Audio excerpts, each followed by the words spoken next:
Hi guys. Excuse me. So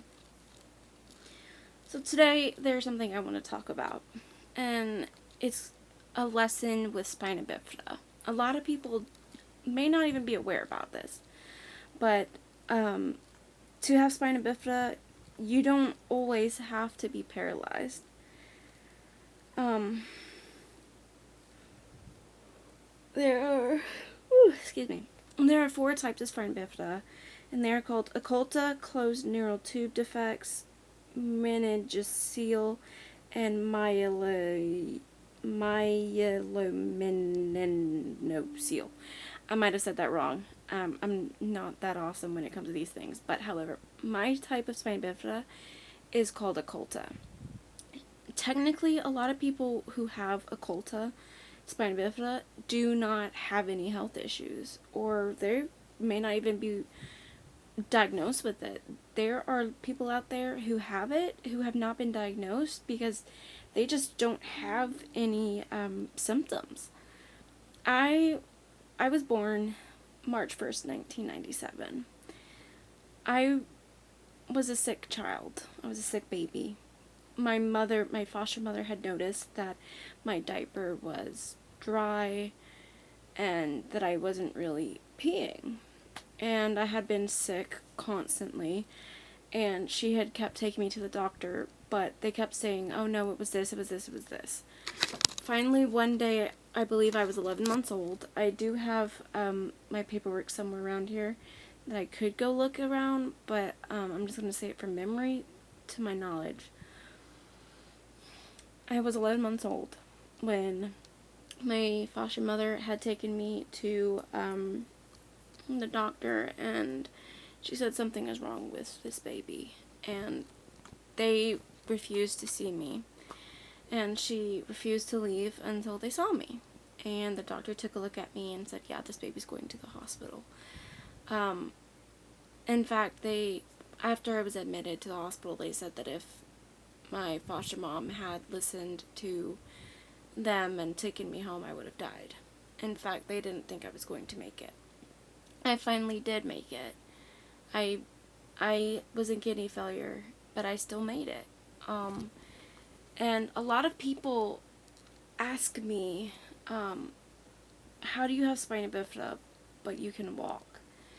With spina bifida, it doesn't always mean that you're paralyzed. My bladder happens to be paralyzed, so I cannot pee on my own. I have to use catheters.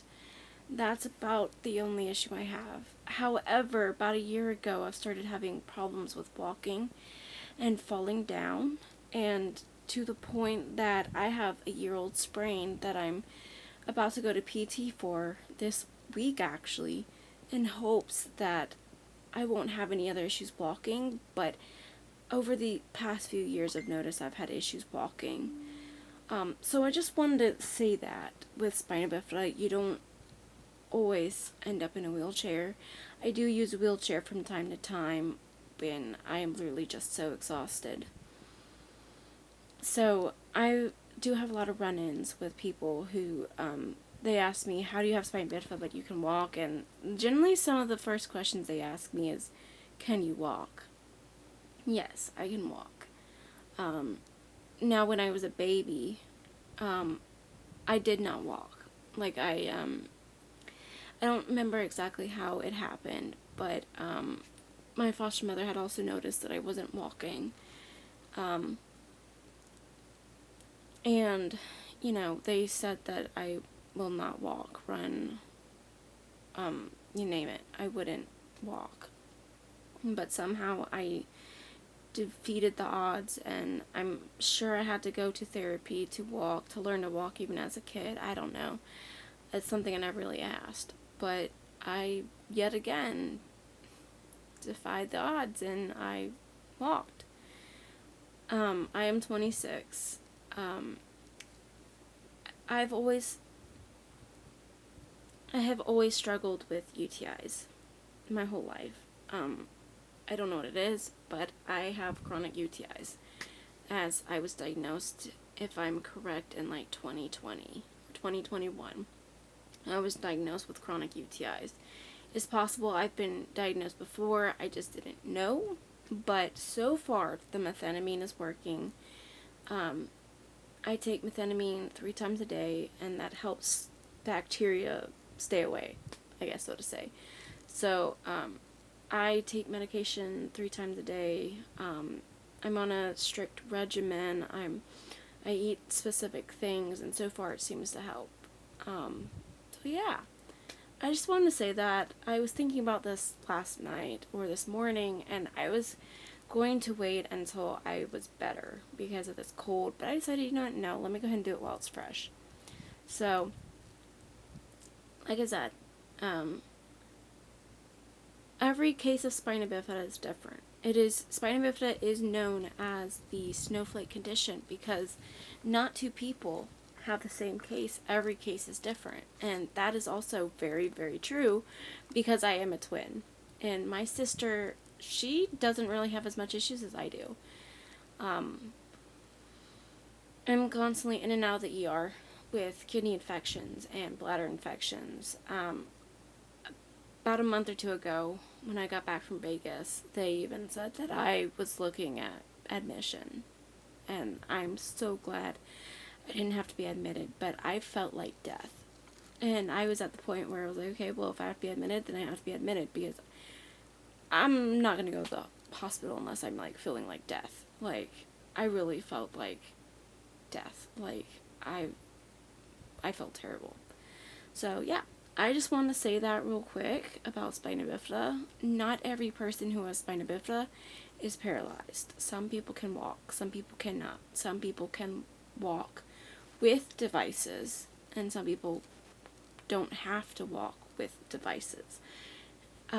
Now I use a cane to walk because I've fallen down so much last year that I don't want to make my ankle any worse. And I typically just fall without even trying, really. Like, it just happens, you know. Trip over my own feet, I found out about a month or two ago. So I'm doing my very best so that I can get this ankle healed and I can get back to exercising every day and